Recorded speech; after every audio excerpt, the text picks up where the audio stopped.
Hello বন্ধুরা, কেমন আছেন আপনারা সবাই? আশা করি অনেক বেশি ভালো আছেন। বন্ধুরা, আপনাদের বাচ্চা যাদের প্রতিদিন একটি বা দুইটি করে মারা যাচ্ছে, তারা চাইলে এই ভিডিওটি সম্পূর্ণ দেখতে পারেন। কারণ আমি আপনাদেরকে জানাবো বা বলবো যেভাবে আপনাদের বাচ্চাগুলো আর মরবে না।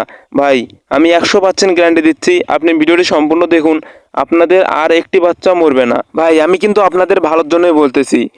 আমি কিন্তু আগে কিন্তু অনেক ওষুধ কিনছি বাজার থেকে বা অনেক মানুষের পরামর্শ নিয়েছি, কিন্তু বাচ্চাগুলোকে আমি বাঁচাইতেই পারিনি। মানে প্রতিদিন একটি করে বাচ্চা মরতেই থাকে। তো এইটা কিন্তু আমার হয়েছিল, আশা করি আপনাদেরও হচ্ছে। কারণ আপনারা হয়তো অনেক বাজার থেকে ওষুধ আনতেছেন বা ওষুধগুলো খাওয়াইতেছেন, কিন্তু বাচ্চা তাও মরতেই আছে। ভাই, আপনাদেরকে বলবো আর ওষুধ কিনবেন না। আমার এই ভিডিওটি সম্পূর্ণ দেখুন। আপনাদেরকে যা যা করতে বলবো, আপনারা যদি এগুলো বাড়িতেই করেন, তাহলে আপনাদের বাচ্চাগুলো একদম ঠিক হয়ে যাবে।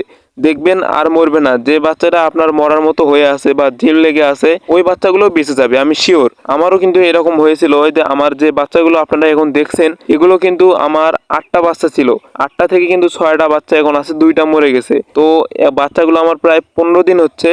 তো এখনো কোনো সমস্যা হয় নাই, বাচ্চাগুলো আমি একদম ঠিকঠাক রাখতে পারছি। তো এর আগে আমি 10টা বাচ্চা নিছিলাম, তখন কিন্তু আমার 10টা বাচ্চা মরে গেছিল। তো এটা কিন্তু আমি একদিনে ভাই শিখি নাই, এখন আমি আনতে পারবো বাচ্চা, সমস্যা নাই।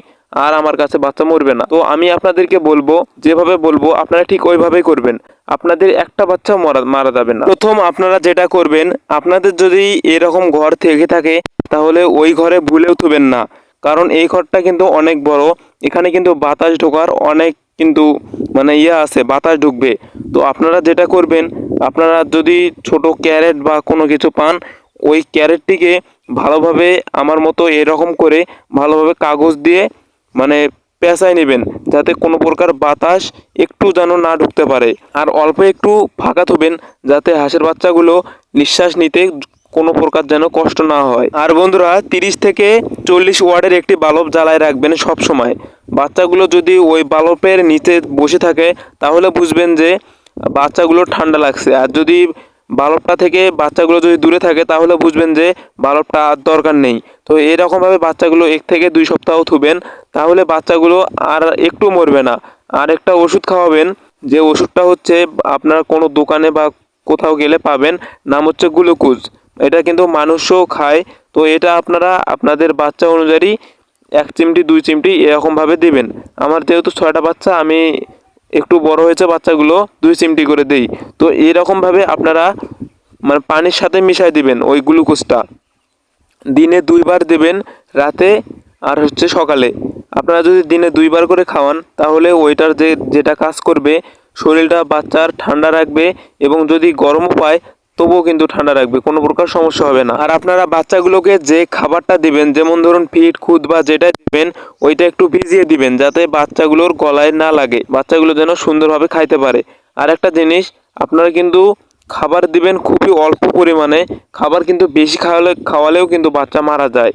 তো খাবার আপনারা অল্প করে খাওয়াবেন। আর আপনারা দিনে 3বার দিবেন, 3বার অল্প অল্প করে দিবেন। বাচ্চাগুলো যেন মানে বাচ্চাগুলোর পেটে যেন ফাঁকা থাকে সব সময় এরকম। আর আপনারা পানি সব সময় দিয়ে রাখবেন, যেন বাচ্চাগুলো সব সময় পানি খেতে পারে। আর মেন উদ্দেশ্য হচ্ছে যে আপনারা বাচ্চাগুলোকে একটু তাপ দিবেন, চারিদিক ঢেকে রাখবেন এবং বাল্ব জ্বালিয়ে দিবেন। তাহলে ভাই বিশ্বাস করেন, একটি বাচ্চা মরবে না। মেন জিনিসটা হচ্ছে বাল্ব দিয়ে রাখবেন।